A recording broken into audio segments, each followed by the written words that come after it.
அரசியல் கட்சிகள் மற்றும் அமைப்புகள் உட்பட 49 தரப்புகள் தம்முடன் இணைந்துள்ளதாக புதிய ஜனநாயக முன்னணியின் ஜனாதிபதி வேட்பாளர் மைத்ரிபால சிறிசேன தெரிவிக்கின்றார். யாழ்ப்பாணம் நல்லூரில் நேற்று நடைபெற்ற கூட்டம் ஒன்றில் கலந்து கொண்டு உரையாற்றிய போதே அவர் இதனை கூறியுள்ளார்.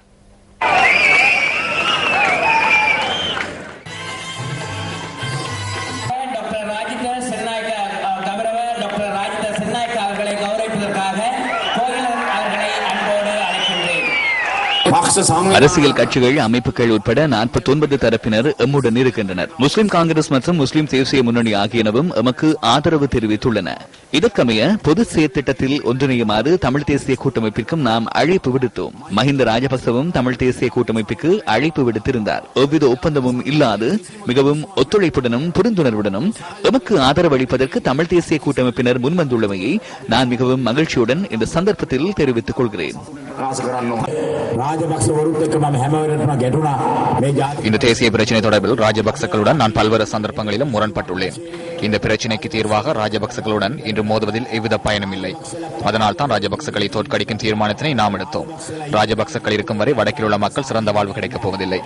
ராஜபக்சக்கள் இருக்கும் வரையில் இந்த முழு நாட்டில் உள்ள அப்பாவி மக்கள் பாதிக்கப்படுவார்கள்.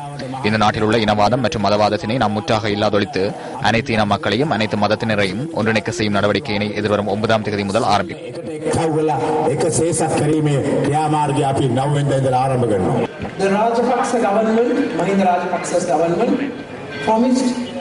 மஹிந்த ராஜபக்ச அரசாங்கம் சிங்களம், தமிழ் மற்றும் முஸ்லிம் மக்களுக்கு பல்வேறு வாக்குறுதிகளை வழங்கியுள்ளது. ஆனாலும் அவர்கள் ஏமாற்றியுள்ளனர்.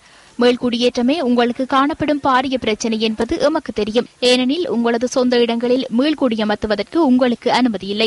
நாட்டில் உள்ள அனைத்து மக்களும் சம அந்தஸ்து மற்றும் கௌரவத்துடன் வாழ்வதற்கு சமமான சந்தர்ப்பம் வழங்கப்பட வேண்டும் என்ற கொள்கையினை எமது பொது வேட்பாளர் மைத்ரிபால சிறிசேன கொண்டுள்ளார்.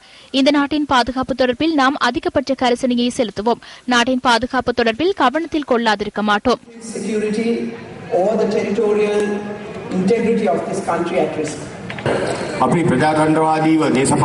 ஜனநாயக ரீதியில் அரசியல் செய்தால் மீது போலி குற்றச்சாட்டுகளை சுமத்தி எம்மை சிறையில் அடைக்கின்றனர். சிறையில் எம்மை அடைத்தாலும் நாம் அவர்களுக்கு முன்பாக மண்டியிடுவதில்லை. சிறையில் உணவுண்டு மேலும் பலமடைந்துள்ளோம். இந்த வெறுப்பு அரசியலை நாம் இல்லாது செய்வோம். அண்மையில் ஐக்கிய தேசிய கட்சியின் பொதுச் செயலாளர் எனது ஜனநாயக கட்சியின் பிரதி தலைவர் ஆகியோருக்கு இந்த நாட்டின் ஆட்சியாளர்கள் இளஞ்சம் வழங்கி அவர்களை இணைத்துக் கொண்டனர். எவ்வித சலுகைகளையும் பெற்றுக் கொள்ளாது அரசாங்கத்தில் இருந்து சிலர் எதிர்க்கட்சிக்கு வருகை தருகின்றனர். நாட்டை பற்றி கருத்தில் கொண்டு அவர்கள் எம்முடன் இணைந்துள்ளனர்.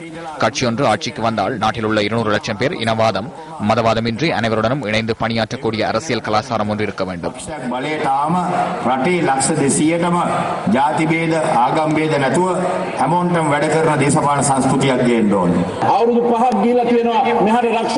ஐந்து வருடங்கள் கடந்துள்ளன. இங்குள்ளவர்களுக்கு தொழில் வாய்ப்புகளை பெற்று தந்துள்ளனரா? அவற்றை பெற்றுக் கொடுக்காமையே இங்குள்ள பிரச்சனையாகும். நாங்கள் மைத்ரிபால சிறிசேனவின் அன்ன சின்னத்திற்கு புள்ளடியிட்டு அவரை வெற்றி பெற செய்தால் அவர் தொழில் வாய்ப்புகளை பெற்றுத் தருவார் என்பதனை இந்த சந்தர்ப்பத்தில் நினைவுபடுத்திக் கொள்ள விரும்புகிறோம். போதைப் பொருட்கள் வழங்குவதற்கு பதிலாக சுய தொழில் பெற்றுக் கொடுப்போம். கேஷினோக்காரர்களுக்கு பதிலாக வர்த்தகர்களை இந்த பகுதிக்கு அழைத்து வருவோம். தெற்குக்கு வழங்குவதனையே வடக்கிற்கும் வழங்குவோம். வடக்கிற்கு பெற்றுத் தருவதை தெற்குக்கும் பெற்றுத் தருவோம்.